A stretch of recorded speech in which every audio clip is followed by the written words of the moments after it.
அடிப்படையான நம்மளுடைய வாழ்க்கையுடைய தன்மைகள் ஒரு குறிப்பிட்ட தன்மையை நோக்கி போயிட்டு இருக்கும்போது எல்லா வகையான மனிதர்களுக்கும் இருக்கக்கூடிய ஒரு அடிப்படையான ஒரு எண்ணம் என்ன இருக்குது அப்படின்னு பார்த்தோம்னா, நமக்கு எந்த மாதிரியான ஒரு கட்டமைப்புக்குள்ள இருக்கிறோமோ அந்த கட்டமைப்பு மாறாம அப்படியே இருக்கணும், நிகழும். காலையில எந்திரிச்சு நம்மளுடைய வேலைகள் எல்லாம் பார்த்துட்டு காலை உணவெல்லாம் சாப்பிட்டு ஆஃபீஸுக்கு போயிட்டு திரும்பி வந்து அதுக்கப்புறம் தூங்கி எழுந்திரிச்சு அடுத்த நாள் இப்படின்னு ஒரு ரொட்டீனுக்குள்ள இருக்காங்க அப்படின்னா, இல்லை இது எந்த மாதிரியான ரொட்டீனாக வேணா இருக்கலாம். ஸோ அந்த ஒரு ரொட்டீனுக்குள்ள இருந்தால் அந்த ரொட்டீன்ல இருந்து நம்ம மாறுபாடு அடையக்கூடாது. இல்லை ஒரு சின்ன மாற்றம் இருந்தாலும் கூட அது அவங்க வந்து ஒரு அவங்களுடைய வாழ்க்கையுடைய ஒரு பாதிப்பாகவும் பிரதிபலிப்பாகவும் பார்க்கக்கூடிய தன்மைகள் இருக்கிறாங்க. அப்படி இப்போ எதுக்கு இதை சொல்கிறேன் அப்படின்னு கேட்டிங்கன்னா, ஒரு வகையான வாழ்க்கை முறையில் இருக்கிறோம். இப்போ இருக்கக்கூடிய பொருளாதார ரீதியான கட்டமைப்பாகட்டும், இல்லை அதே மாதிரி நம்மளுக்கு கிடைக்கக்கூடிய பொருட்களுடைய கட்டமைப்பாகட்டும். ஏன்னா ஒரு 50 வருடங்களுக்கு முன்னாடி நம்மளுடைய தேவைக்கான அரிசியை நம்ம வாங்கணும்னா அதுக்கு வந்து எவ்வளோ அரிசி நம்ம வீட்டில் வச்சுருக்கணும் அப்படிங்கிறது அது வந்து நம்ம கவர்மெண்ட் கிட்ட இருந்து ஒரு அனுமதி வாங்கினா தான் நம்ம வீட்டில் வச்சுருக்க முடியும். அந்த அளவுக்கு இருந்த ஒரு சூழல்ல இருந்து இப்போ நீங்கள் எவ்வளோ அரிசி வேணாலும் வாங்கிக்கலாம், எவ்வளோ வேணாலும் நீங்கள் பயன்படுத்திக்கலாங்கிற ஒரு தன்மைக்குள்ள நம்ம. அப்போ எதுக்கு இதை சொல்ல வரேன் அப்படின்னு கேட்டிங்கன்னா, இப்போ இருக்கக்கூடிய நவீன காலத்தில் வாழ்க்கை எல்லாமே ரொம்ப சௌகரியமான தன்மைக்குள்ளே போகும்போது, ஒரு 100 வருஷத்துக்கு முன்னாடி ஒரு விளக்கு ஏற்றுறது அப்படிங்கிறது ஒரு பெரிய சவாலான ஒரு விஷயம். ஏன்னா நெருப்பை வந்து நம்ம பயன்படுத்தி, ஆனால் இப்போ வந்து ஒரு நெருப்பு பெட்டியை நம்ம வந்து கிழிச்சு அதை பயன்படுத்திட முடியும் அப்படிங்கிற ஒரு தன்மைக்குள்ள. அது மாதிரி ஒவ்வொரு விஷயமும் நம்மளுக்கு சௌகரியத்தை நோக்கி போய்கிட்டே இருக்கும்போது மனிதனுடைய மனதுக்குள்ள அந்த சௌகரியத்தை விட்டு விலகாத ஒரு தன்மைக்குள்ள நம்ம எளிமையாக போயிடும். அப்போ என்ன ஆகிடும் அப்படின்னா, அந்த சௌகரியம் கொஞ்சம் கெடுது அப்படின்னாலும் கூட நம்ம அதை தாங்கி கொள்ள முடியாத தன்மையை தாண்டி ஒரு பதட்ட நிலைக்குள்ள போகிறதுக்கு வாய்ப்பு. அப்போ ஒரு உதாரணத்துக்கு பாருங்க, இப்போ வந்து நம்மளுக்கு வந்து இந்த மாதிரியான ஒரு உலக அளவில் செல்லக்கூடிய செயல்பாடுகளில் சில நாடுகளுக்கு நடுவில் போர் வருது அப்படிங்கிறத பார்த்தோன்னே நமக்குள்ள வந்து இந்த இப்போ இவ்வளோ நாள் நம்ம வாழக்கூடிய சௌகரியம் கெட்டு போயிடுமோ அப்படிங்கிற ஒரு தன்மைக்குள்ள வந்து அதுக்கு வந்து பெட்ரோல் கிடைக்குமான்னு தெரியல, கேஸ் சிலிண்டர் கிடைக்குமான்னு தெரியல அப்படிங்கிற ஒரு தன்மைக்குள்ள போகக்கூடியதாக இருக்கு. அப்போ போரும் மேகங்கள் சூடும் பொழுது மக்கள் எல்லாம் இறந்து போயிட்டு இருக்கிறாங்க. அமைதி திரும்புமாங்கிற கேள்வியே யாருக்கும் இல்லை. அமைதி எப்போ கிடைக்கும் அப்படிங்கிற கேள்வியை நோக்கி போகலை. என்னுடைய சௌகரியம் கெட்டு போயிடக்கூடாதுங்கிறது அந்த நோக்கம் பெரும்பான்மையாக இருக்குது அப்படிங்கிறது. அப்போ நமக்கு கிடைக்க வேண்டியது கிடைச்சிக்கிட்டு இருந்ததுன்னா அது வந்து பெரிய போராக இருந்தாலும் அதை பற்றி நம்மளுக்கு பிரச்சனை இல்லை. அப்போ கடந்த ஒரு 4 ஆண்டுகளாக உக்ரைன்லையும் ரஷ்யாவிலையும் சண்டை போட்டுருந்தாங்க. அவங்க எங்கேயோ சண்டை போட்டுட்டு இருக்கிறாங்க. நமக்கு கிடைக்க வேண்டியதெல்லாம் அவங்க கொடுத்துட்டு இருந்தாங்கன்னா நம்மளுக்கு எந்த பிரச்சனையும் இல்லை அப்படிங்கிற ஒரு தன்மைக்குள்ள நம்ம. அதே மாதிரி தான் ஒரு 20 வருஷத்துக்கு முன்னாடி இல்லைன்னா ஒரு 15 வருஷத்துக்கு முன்னாடி பக்கத்தில் ஸ்ரீலங்கால எல்லாம் சண்டை போட்டுக்கிட்டு இருந்தாங்க. நமக்கு கிடைக்க வேண்டியது கரெக்டாக கிடைச்சிக்கிட்டு இருந்துச்சுன்னா அதில் எந்த பிரச்சனையும் நமக்கு இல்லை, அவங்களுடைய பிரச்சனை அவங்களுக்கு அப்படிங்கிறது. எதுக்கு இதை விளக்குறேன் அப்படின்னா, நம்மளுடைய ஒரு சூழலுக்குள்ள நம்மளுடைய சௌகரியங்கள் கெடாத வரைக்கும் நம்ம வந்து அதை பற்றி யோசிக்கிறது இல்லை. அப்போ சில பேர் வந்து அது அதிக கருணையோடையோ இல்லை அதீதமான கருணையோ அதுக்காக நம்ம வந்து எங்கேயோ நடக்கிற ஒரு பிரச்சனைக்காகலாம் நான் கண்ணீர் சிந்தனமான்னு கேட்குறவங்களாமும் இருக்கிறாங்க. இன்னொரு பக்கம் வந்து அதை உதாசீனப்படுத்துகிறவங்களும் இருக்கிறாங்க. இன்னொருத்தவங்க வந்து அந்த போர்க்காட்சிகளை எல்லாம் பார்த்துட்டு ரொம்ப உணர்ச்சி போட்டு கண்களில் கண்ணீருக்கு பதிலாக ரத்தம் சிந்துறவங்களும் இருக்கிறாங்க. அப்போ இதெல்லாம் வந்து நம்மளுடைய தனிப்பட்ட ஒரு உணர்வு மிக்க தன்மைகளில் நம்ம பார்க்க வேண்டிய ஒரு விஷயங்கள் தான். இப்போ நம்ம இந்த போர் நடக்குது அப்படின்னா இந்த போருடைய தன்மைகள் என்ன, இதோடைய விஷயங்கள் எல்லாம் நம்ம புரிஞ்சிக்க வேண்டிய ஒரு விஷயம் அடிப்படையாக நம்ம தெரிஞ்சுக்கணும்னா, சில பேர் சொல்கிறாங்க இந்த போர் எப்படி நடக்குது, எங்கே நோக்கி போகும், எது மாதிரியான செயல்பாடுகள் செய்யும் கேட்குறவங்க தான் இருக்கிறாங்க. இந்த காலம் வந்து உருவானதிலிருந்து இப்போ வரைக்கும் இன்னும் எதிர்காலத்திலையும் சரி போர் இல்லாத ஒரு சூழல் இருக்கவே இருக்காது அப்படிங்கிறத நம்ம தெரிஞ்சுக்கணும். ஏன்னா போருங்கிறது ஒரு இருள் தன்மை கொண்டது. வாழ்வு அப்படிங்கிறது ஒரு முழுமையான ஒளி பொருந்திய ஒரு தன்மை இருக்கு. அப்போ இருளும் ஒளியும் சேர்ந்து தான் ஒரு நாளை உருவாக்குற மாதிரி ஒரு வளர்ச்சியை நோக்கி நம்ம மாற்றங்கள் நோக்கி ஒரு டெவலப்மெண்ட்டை நோக்கி நம்ம போறோம்னா இது ரெண்டும் கலந்து தான் இருக்கும் அப்படிங்கிறது நம்ம தெரிஞ்சுக்கணும். இப்போ பார்க்கும் பொழுது நம்ம போருங்கிறது ஒரு நம்மளுடைய வாழ்க்கையில வளர்ச்சி அடையக்கூடிய பாதையில அது ஒரு அங்கம் அப்படிங்கிறது ஃபர்ஸ்ட் நம்ம உணர்ற தவறிட்டோம்னா திடீர்னு ஏதோ போர் நடக்கிற மாதிரி, திடீர்னு தான் அந்த பிரச்சனை வர மாதிரி நம்மளுக்கு தோணும். ஆனால் நம்மளுடைய மனது வந்து எப்பொழுதுமே போர் இல்லாத ஒரு அமைதியை நோக்கி எதிர்பார்த்துக்கிட்டே இருக்கிறதுனால போர்னு ஒன்று வரும்பொழுது அது ஏதோ ஒரு புதிய பிரச்சனையாக.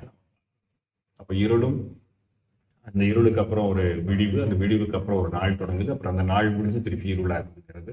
எப்படி ஒரு சுழற்சியோ அது போல இந்த போரும் போரற்ற சூழலும் மாறி மாறி நிகழ்ந்துகிட்டே இருக்கிறது தான் நம்மளுடைய பிரபஞ்சத்தோட இயக்கம்ங்கிற அடிப்படையை நம்ம வந்து புரிஞ்சுக்கணும். அப்போ அந்த அடிப்படையை நம்ம புரிஞ்சுக்காத பட்சத்தில் போருங்கிறது ஏதோ திடீர்னு நடக்கிற மாதிரி, ஏதோ ஒரு அழிவுகள் நடக்கிறது போலவும் நம்மளுக்கு தோற்றத்தை நமக்குள்ள ஒரு ஒரு மாயையாக உருவாக்கும் அப்படிங்கிறத தெரிஞ்சுக்கலாம். புராண ரீதியாகவே பார்த்தா நம்மளுடைய கலாச்சாரத்தில் ஹிரண்யகசிபுன்னு ஒருத்தர் இருந்தார். அவரை வந்து முழுமையாக வதம் செய்யறதுக்கு நரசிம்ம அவதாரம் எடுக்க வேண்டியிருந்தது. அதே மாதிரி அதுக்கு முன்னாடியே ஹிரண்யாக்ஷன் ஒருத்தர் இருந்தார். அவனை வதம் செய்யறதுக்காக வராகமூர்த்தி அவதாரம் எடுக்க வேண்டியிருந்தது. அப்படின்னு நம்ம பார்த்துக்கிட்டே இருந்தோம்னா கம்சனுக்காக கிருஷ்ணரும், ராவணனுக்காக ஸ்ரீராமரும் சொல்லி அவதாரங்கள் எல்லாம் நிகழ்ந்துக்கிட்டே இருக்கிறதோடைய தன்மை என்ன? எப்பெல்லாம் வந்து அதர்மம் வந்து தலை தூக்குதோ அப்போ வந்து அந்த அந்த தர்மத்தை நிலைநாட்டுறதுக்காக நான் அவதாரம் செய்வேன் அப்படின்னு அவர் பகவான் கிருஷ்ணர் சொல்றதா சொல்றாங்க இல்லையா? அப்போ அதுக்கு அடிப்படையான காரணம் என்ன? பகவான் அதர்மத்தையவே உருவாக்காம பார்த்துக்கிட்டாருன்னா அவர் அவதாரம் எடுக்க வேண்டிய அவசியமே வராதுங்கிற ஒரு கேள்வி ஒன்று இருக்குது இல்லையா? லாஜிக்கலா நம்ம யோசிச்சோம். அதுதான் வந்து இயற்கையுடைய பங்கு நான் சொல்றேன். அப்போ நம்ம பார்த்தோம்னா அது இருளும், அந்த இருள் சார்ந்த அப்புறம் ஒரு ஒளியும் மாறி மாறி வந்ததுனா தான் அது முழுமையான வளர்ச்சி நோக்கி நம்ம. வெறும் இருள் மட்டுமே இருந்தாலும் அது நல்லதில்லை, வெறும் ஒளி மட்டுமே முழுமையாக இருந்தாலும் அது நல்லதில்லை அப்படிங்கிறத தெரிஞ்சுக்கலாம். நம்மளுடைய நவீன வரலாறு ரீதியாகவே நம்ம கவனிச்சு பார்த்தோம்னா முதல் உலக போர்னு நடந்தது. அதில் ஏகப்பட்ட உயிர்கள் சேதமடைஞ்சது. அதெல்லாம் ரொம்ப வருத்தத்தக்க விஷயங்கள் தான். ஆனால் நம்ம அதை கவனித்து பார்க்கும்போது உலக அளவில் அது வரைக்கும் வந்து பார்த்திங்கன்னா அரசாட்சி நடந்துகிட்டு இருக்கு. மன்னர்கள் தான் இருந்தாங்க. அந்த மன்னருடைய குடும்பம் நடத்துவாங்க. அந்த குடும்பம் வந்து திருப்பி மன்னராட்சி. அந்த குடும்பத்துக்குள்ளேயே சில நேரங்களில் யார் மன்னராகிறதுங்கிறது பிரச்சனை வரும். அப்போ நம்மளுடைய நாட்டில் பார்த்தீங்கன்னா முகலாயர்கள், அதே மாதிரி பிரிட்டிஷ்காரங்க, பிரெஞ்சு, டச்சுக்காரர்கள் எத்தனையோ பேர் நம்மளுடைய நாட்டையும் ஆண்டுட்டு. அதுக்கப்புறம் நம்மளுக்கு குறுநில மன்னர்கள் இருந்தாங்க. அதே மாதிரி தான் யூரோப்பியன் கண்ட்ரீஸ்லேயும் எல்லாத்துலேயுமே மன்னராட்சிகள் இருந்துச்சு. அப்போ அந்த முதல் உலக போர் நடக்கும் பொழுது தான் அந்த மன்னராட்சிகள்ங்கிறது அப்படியே குறைஞ்சு மக்களாட்சியுடைய தன்மையை நோக்கி நம்ம. இப்போ மக்களாட்சி வர்றதுக்கு வந்து முழுமையான காரணம் எதுன்னா முதல் உலக போர் வந்தது. முதல் உலக போர் வரலைன்னா நம்மளும் என்ன செஞ்சிருப்போம்? எந்த விதமான ஒரு பெரிய மாற்றமும் நிகழாம ஏதாவது ஒரு ராஜாவுடைய அரசாட்சிக்கு கீழே அவருடைய அறிவு என்னவோ அந்த அறிவுக்கு கீழே நம்ம செயல்பட வேண்டிய ஒரு சூழல் வந்திருக்கும் அப்படிங்கிறது. அதே மாதிரி இரண்டாவது உலக போர் வரும் பொழுது இந்த இரண்டாவது உலக போர் என்ன மாதிரியான மாற்றங்களை நிகழ்வுது அப்படின்னு பார்த்தோம்னா மன்னராட்சி போய் மக்களாட்சி வந்துருச்சு. இந்த மக்களாட்சி வந்து எப்பவுமே மக்களின் கையில் தான் இருக்கணும். அது வந்து ஒரு தனி மனிதனுடைய முடிவுக்குள்ள போகக்கூடாது. அவன் மக்களால் தேர்ந்தெடுத்தவனா இருந்தாலும் அவன் தனி மனிதனுடைய முடிவுக்குள்ள இருக்கக்கூடாது அப்படிங்கிற ஒரு தன்மைக்குள்ள போனதுக்கு இரண்டாவது உலக போர் நம்மளுக்கு ரொம்ப பயனுள்ளதாக இருந்தது.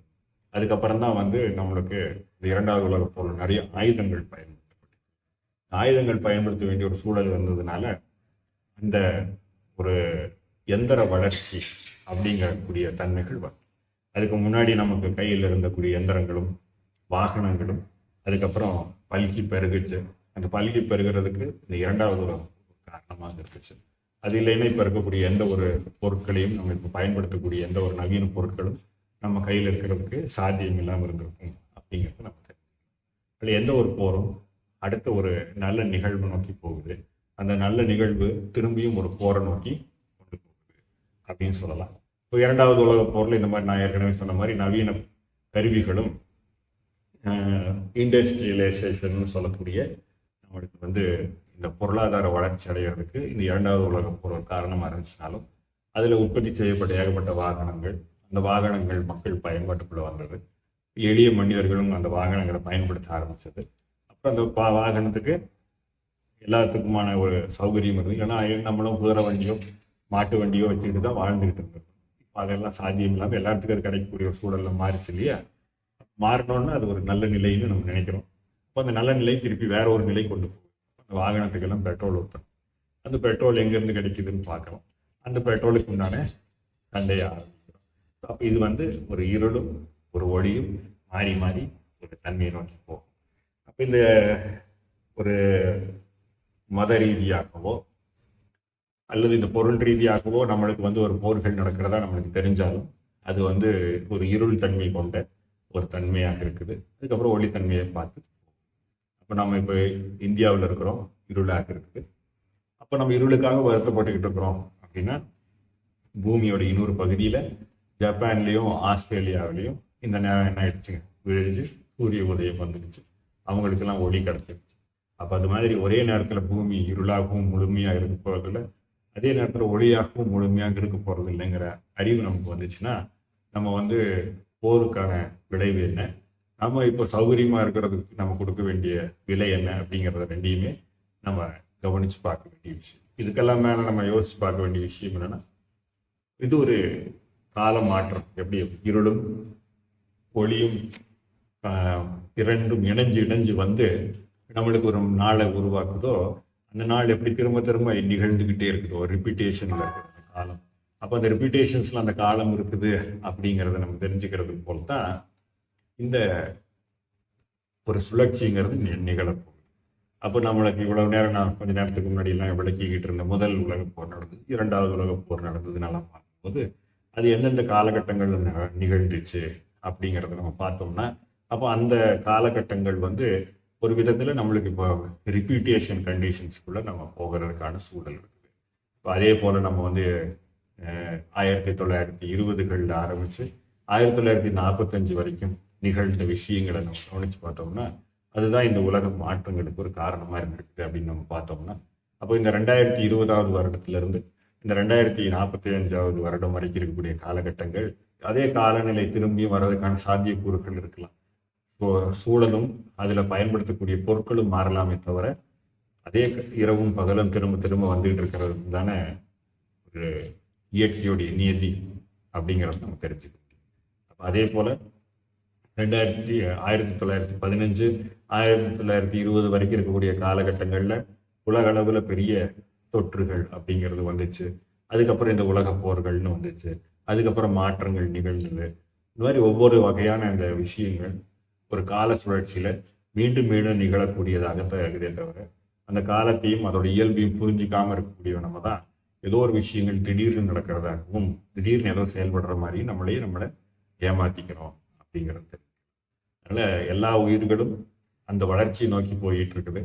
அதுக்கு நடுவில் நடக்கக்கூடிய மாற்றங்கள் தான் இந்த போரும் அமைதியும் அப்படின்னு நம்ம தெரிஞ்சுக்கிட்டோம்னா, இறையாற்றலும் அந்த இறையாற்றல் ஒரு வகையான கால திட்டத்தை வச்சிருக்கிறத புரிஞ்சுக்கிட்டு அந்த இறை அனுபூதியோட நம்ம முழுமையாக இறைவனுடைய சரணாகதி அடையும் பொழுது அந்த காலத்தையும் அந்த கால ஓட்டத்தையும் புரிஞ்சுக்கக்கூடிய விழிப்புணர்வு இறைவன் நம்மளுக்கு முழுமையாக